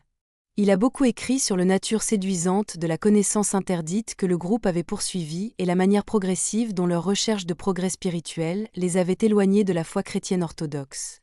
Il a exprimé de profonds remords pour son rôle dans la tragédie et a passé le reste de sa vie à essayer d'expier son participation aux activités qui avaient coûté la vie à ses amis. Les lettres révèlent également la lutte constante de David contre la culpabilité et le traumatisme dans les années qui ont suivi l'incident. J'ai fait des cauchemars dans lesquels j'ai revécu la mort de ses amis, et il était tourmenté par la possibilité d'être responsable de son destination. Il a demandé conseil à divers ministres et théologiens, mais il n'a jamais pu accepter de lui tout ce qui s'est passé. La carrière de David était marquée par une orthodoxie exceptionnelle et une profonde suspicion de toute revendication d'une révélation spéciale ou d'une connaissance spirituelle avancée. Il a servi dans plusieurs congrégations rurales de Pennsylvanie, en se concentrant sur le pastoral pratique et la prédication biblique plutôt que dans la spéculation théologique. Ses sermons étaient remarquables pour leur emphase dans l'humilité, les dangers de l'orgueil spirituel et l'importance de rester dans les limites de l'enseignement chrétien orthodoxe. Le mystère du séminaire Widmore sert de rappel effrayant de la danger qui peuvent survenir lorsque l'orgueil spirituel et la poursuite de la connaissance interdite éloignent les gens de la sécurité. De la foi orthodoxie et responsabilité communautaire. Les 15 jeunes décédés avaient été sincères dans leur désir de servir Dieu, mais leur ambition de devenir des ministres extraordinaires les avait amenés à chercher des raccourcis vers le pouvoir spirituel qui les a finalement détruits. L'histoire illustre également comment les maux du passé peuvent continuer à influencer les événements du présent, comme les pratiques occultes de José Watmore ont créé ouvertures spirituelles qui sont restées actives pendant des décennies après sa mort. Les fondateurs du séminaire ignoraient complètement qu'ils étaient construits sur un terrain maudit, mais son ignorance n'a pas protégé l'institution des conséquences de son sombre héritage. La réponse de l'Église presbytérienne à la tragédie reflète l'engagement de l'institution à protéger ses membres des dangers spirituels, tout en maintenant la confidentialité nécessaire pour éviter la panique et le scandale.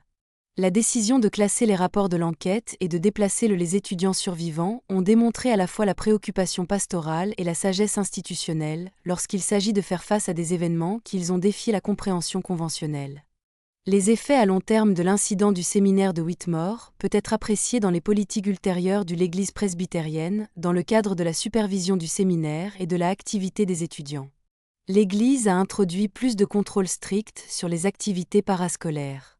Surveillance plus fréquente requise de les rencontres étudiantes par la faculté et les protocoles établis, enquêter sur des incidents inhabituels dans les institutions ecclésiastiques. Ces changements, bien qu'ils n'aient jamais été explicitement liés à la tragédie de Widmore, reflétaient les leçons tirées d'une expérience qui avait presque détruit l'un des projets éducatifs les plus prometteurs de l'Église. L'incident a également influencé l'enseignement théologique presbytérien d'une manière plus subtile. Les programmes des séminaires ont commencé à inclure des avertissements plus explicites sur les dangers de la fierté spirituelle et la recherche de la connaissance ésotérique en dehors des limites du christianisme orthodoxe. Il a formé les enseignants pour que reconnaître les signes de la pensée hérétique et intervenir avant les étudiants se laisseront emporter par les affirmations de révélations spéciales ou des techniques spirituelles avancées. Les chercheurs de Moderna qui ont étudié les documents disponibles sur l'incident du séminaire de Widmore il y a plusieurs explications à ce qui s'est passé pendant cette terrible hiver. Certains suggèrent que les décès étaient le résultat d'une hystérie de masse déclenchée par la culpabilité et la peur des activités secrètes du groupe. Selon cette théorie, le pouvoir de suggestion combiné à l'isolement et le stress de la vie de séminaire créait des conditions psychologiques qui se manifestent par des symptômes physiques suffisamment graves pour causer la mort. D'autres ont proposé que le groupe ait peut-être expérimenté avec substances psychoactives, incluses dans les instructions du livre mystérieux, ce qui a conduit à un empoisonnement qui a causé les symptômes constants et le leurre des morts. Cette théorie est étayée par des preuves historiques que certains occultistes de haut moment où ils utilisaient diverses herbes et composés dans leurs rituels, certains d'entre eux qui étaient connus pour être toxiques dans certaines combinaisons ou doses. Un troisième groupe de chercheurs a suggéré que les décès pourraient avoir été les résultats d'un empoisonnement délibéré par quelqu'un qui a découvert les activités du groupe et il a décidé de les retirer pour protéger la réputation du séminaire. Cette théorie expliquerait la précision du moment et des symptômes, ainsi que la disparition du livre de sa cachette. Cependant, ils ne se sont jamais rencontrés preuve à l'appui de cette explication et n'expliquent pas beaucoup des plus inhabituels de l'incident.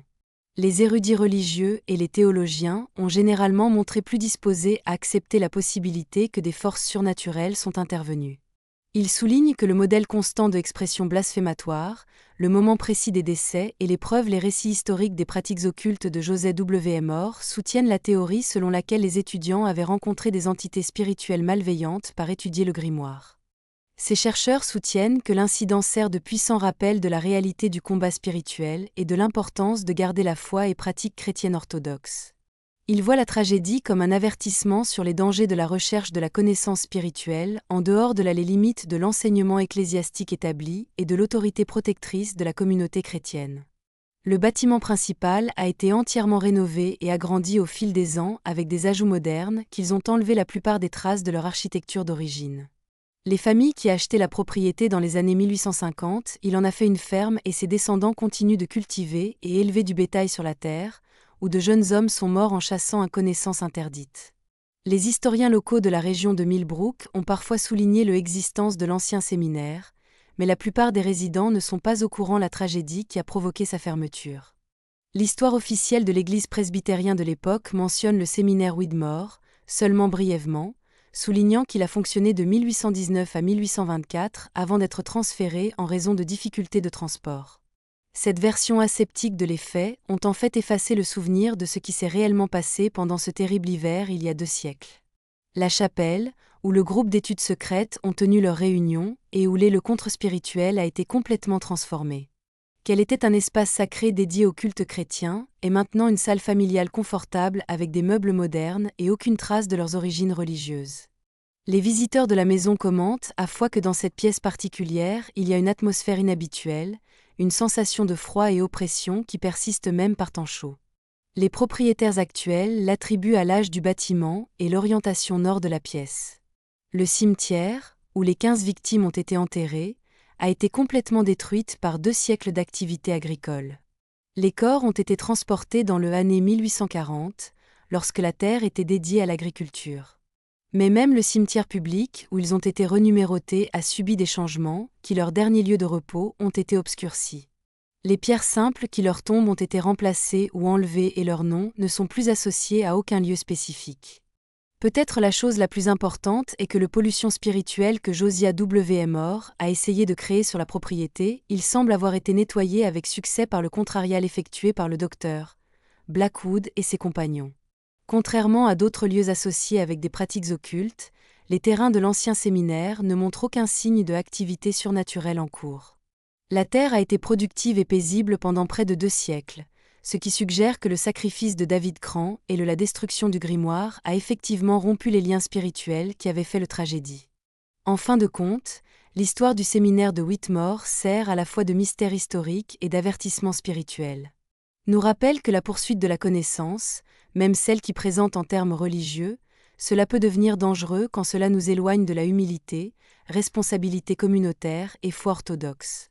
Les 15 jeunes qui sont morts n'étaient pas méchants, mais c'étaient des gens fiers qui croyaient pouvoir gérer des forces spirituelles au-delà de leur compréhension et de leur contrôle. Leur mort montre également que les péchés du passé peuvent continuer à affecter les générations futures. Alors que les pratiques occultes de Joseph W. Mort créaient des conditions qui prendraient des vies innocentes des décennies après leur propre exécution, les fondateurs du séminaire n'avaient aucun moyen de savoir qu'ils construisaient maudit sois-tu. La réponse des autorités ecclésiastiques à la crise, il montre à la fois les forces et les limites de la religion institutionnelle face au mal surnaturel. La volonté du docteur Blackwood de prendre au sérieux le combat spirituel et agir de manière décisive face aux morts inexplicables a probablement sauvé la communauté du séminaire d'une tragédie encore plus vieuse. Cependant, La décision ultérieure de l'Église de dissimuler des informations sur l'incident, bien que compréhensible d'un point de vue pastoral, a empêché les générations futures d'apprendre d'importantes leçons sur le discernement spirituel et la réalité du mal surnaturel. La réponse du corps médical à l'incident représenté par l'expérience du docteur Roulet illustre les limites de purement naturaliste pour comprendre l'expérience humaine. La formation, les travaux scientifiques du docteur Roulet l'ont préparé à diagnostiquer et à traiter les affections physiques, mais cela l'a laissé complètement non préparé à affronter des phénomènes qui semblaient avoir des causes spirituelles plutôt que matérielles. En 1823, la majorité des Américains étaient encore, ils croyaient en la réalité des forces surnaturelles et en la possibilité d'une guerre spirituelle. À la fin du XIXe siècle, le matérialisme, les scientifiques avaient commencé à remplacer les explications religieuses de la phénomène inhabituel, ce qui a facilité que des incidents tels que la tragédie de Whitmore, ils ont été oubliés ou réinterprétés en termes naturalistes. Aujourd'hui, l'histoire de le séminaire de Whitmore remet en question les opinions religieuses et laïques du monde. Il est rappelé aux croyants que le combat spirituel est réel et que la poursuite de la connaissance religieuse doit être équilibrée avec la humilité et soumission aux enseignements orthodoxes. Pour les sceptiques, il présente une énigme historique qui résiste à une explication facile et nous oblige à considérer des possibilités qui se situent en dehors des limites de la pensée matérialiste. Lettres et documents des découvertes récentes qui ont mis en lumière l'histoire du séminaire de Whitmore posent également des questions sur quels autres secrets pourraient être cachés dans les statiques de famille et dans les archives des églises de toute l'Amérique. Combien d'autres les incidents d'activité surnaturelle ont été oubliés ou supprimés tout au long des siècles? Quelles leçons pouvons-nous tirer des tragédies qui ont été délibérément effacées de la mémoire historique? L'histoire parle aussi de préoccupations contemporaines sur les dangers de l'orgueil spirituel et de la poursuite de la connaissance ésotérique en dehors des limites de l'autorité religieuse établie. À une époque où les spiritualités alternatives et les prétentions de révélation, les promotions sont de plus en plus courantes. Le sort du groupe d'études de le séminaire Whitmore sert d'avertissement sur les conséquences possibles de l'abandon des garanties traditionnelles et de la responsabilité communautaire. Les 15 jeunes hommes décédés au séminaire de Whitmore n'étaient pas coupables de rien que de l'ambition et de la curiosité, des qualités qui sont habituellement, ils considèrent les vertus dans la culture américaine. Leur tragédie nous rappelle que même les traits de caractère positifs peuvent devenir dangereux lorsqu'ils nous éloignent de humilité et sagesse. Leur désir de devenir ministre extraordinaire les a amenés à chercher des raccourcis vers le pouvoir spirituel qui finalement, ils les ont détruits et ont laissé des cicatrices durables sur tous ceux qui les connaissaient. La gestion de l'incident par l'Église presbytérienne, bien qu'il ait réussi à éviter la panique et le scandale, il montre également les coûts du secret institutionnel. En supprimant les informations sur ce qui s'est passé, les autorités ecclésiastiques, ils ont protégé la réputation de leur organisation, mais ont également assuré que les générations futures ne pourraient pas tirer les leçons de la tragédie. La découverte récente de documents cachés suggère que d'autres événements historiques importants peuvent avoir été dissimulés de la même manière dans l'espoir que le hasard ou la providence le mettra en lumière. Peut-être la chose la plus importante est que l'histoire du séminaire Whitmore nous rappelle que les êtres humains sont des créatures, à la fois spirituelles aussi bien que physiques. Et que nos choix spirituels ont des conséquences réelles qui s'étendent au-delà de nos vies individuelles. Les pratiques occultes de Josiah Whitmore ont créé des conditions spirituelles qui des personnes innocentes touchées des décennies après sa mort, alors que la réponse fidèle de David Cran et de ses compagnons a rétabli la santé spirituelle dans un endroit pollué. Notre époque devient de plus en plus laïque. Des histoires comme celle du séminaire de Whitmore nous incitent à envisager la possibilité que les réalités spirituelles sont aussi importantes que les réalités physiques et que nos choix sur la foi, la moralité et la pratique religieuse ont des conséquences qui vont bien au-delà de ce que nous pouvons voir ou mesurer. Selon que nous interprétons les faits en termes surnaturels ou psychologiques, la tragédie nous rappelle l'importance de l'humilité, de la responsabilité communautaire et un discernement attentif dans toutes les questions de foi et spiritualité. L'histoire du séminaire Whitmore n'est pas seulement un conte d'horreur surnaturelle, mais une méditation sur les dangers de l'orgueil spirituel et l'importance de maintenir l'humilité dans notre relation avec le divin. À quoi pensez-vous cette histoire? Pensez-vous que tout a été révélé? Ou pensez-vous qu'il y en a encore des secrets enfouis dans les ruines de ce séminaire Pennsylvania? Laissez votre commentaire ci-dessous et dites-nous ce que vous pensez qu'il s'est passé vraiment pendant ce terrible hiver de 1823. Si vous avez aimé cette histoire et que vous voulez plus d'histoires d'horreur comme celle-ci, abonnez-vous, appuyez sur la cloche de notification et partagez-la avec quelqu'un à qui aime les mystères autant que toi. Jusqu'à la prochaine fois. Rappelez-vous que certains secrets sont censés rester enfouis et certaines connaissances sont trop dangereuses pour les chercher. Rendez-vous dans la prochaine vidéo.